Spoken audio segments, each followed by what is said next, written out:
Hi friends, welcome back to Triveni kitchens. అందరూ ఎలా ఉన్నారు? బాగున్నారా? నేనైతే చాలా సూపర్గా ఉన్నానండి.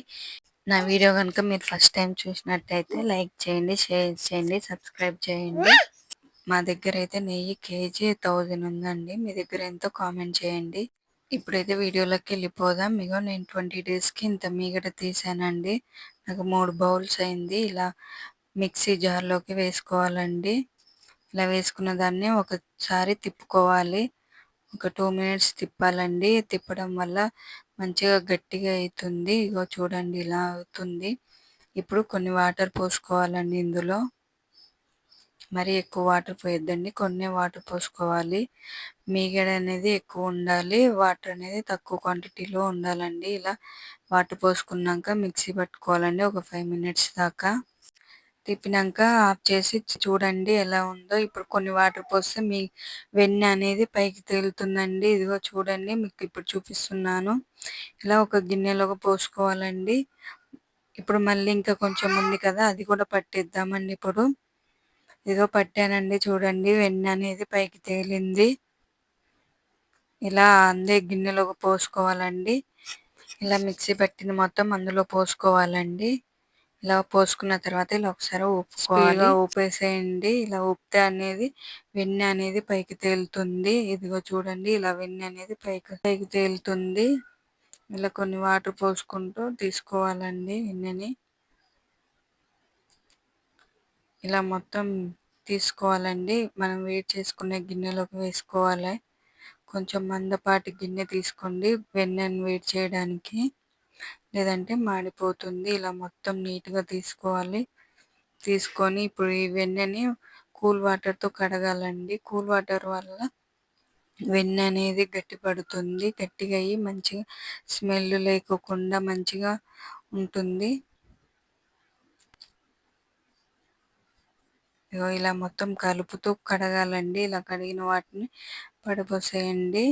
ఇలా ఒత్తుకుంటూ అందులో వాటర్ లేకోకుండా మొత్తం ఇలా వంచేయండి. ఇలా వంచిన తర్వాత స్టవ్ మీద గిన్నె పెట్టుకోవాలండి. ఇలా గిన్నె వేడి చేస్తుంటే ఇదిగో చూడండి ఇలా వేడి అవుతుందో. ఇలా వెన్న మొత్తం కరగాలండి. ఇదిగో చూడండి, సగం వరకు అయితే వెన్న అనేది కరిగిపోయింది. కొంచెం కొంచెం ఉంది గడ్డలు గడ్డలుగా, ఇది కూడా కరిగిపోతుందండి. ఇలా కలుపుతూ ఉండండి. హై ఫ్లేమ్లో పెట్టినప్పుడు మాత్రమే ఇలా కలుపుతూ ఉండండి. లో ఫ్లేమ్లో పెడితే అనేది చాలా స్లోగా అవుతుంది. ఇదిగో చూడండి, వెన్న అనేది మొత్తం కరిగిపోయింది, నురగలాగా ఏర్పడింది. ఇలా ఏర్పడిందంటే మొత్తం కరిగిపోయిందని అర్థం. ఇలా మసలాలండి బాగా.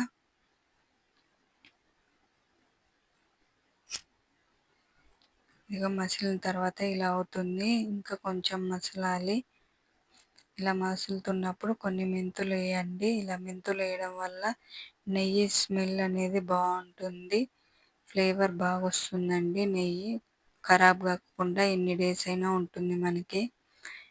ఇదిగో ఇంకొంచెం కావాలండి. ఇలా మసులుతుంది చూడండి. ఇదిగో ఇలా గోల్డెన్ బ్రౌన్ కలర్ రావాలండి. ఇలా వస్తుందంటే మనకి మంచి వాసన వస్తుంది, నెయ్యి వాసన. ఇదిగో చూడండి, ఇలా నెయ్యి అయిందండి. ఇప్పుడు మనకి నెయ్యి స్మెల్ అనేది బాగా వస్తుందండి. దించి కొంచెం చల్లారేదాకా పక్కన పెట్టేసేయండి. ఇలా పక్కన పెట్టిన తర్వాత చల్లారిన తర్వాత ఇలా స్ట్రైనర్ పెట్టుకొని వడపోసుకోవాలండి. ఇంతేనండి, మన నెయ్యి తయారైపోయింది. నాకైతే 20 డేస్కే హాఫ్ కేజీ నెయ్యి అయిందండి. ఇక చూడండి, ఇంట్లోనే సింపుల్గా తయారు చేసుకోవచ్చు మనం మీగడ తోటే ఓన్లీ. నా వీడియో కనుక మీకు నచ్చినట్టయితే లైక్ చేయండి, షేర్ చేయండి, సబ్స్క్రైబ్ చేసుకోండి ఫ్రెండ్స్.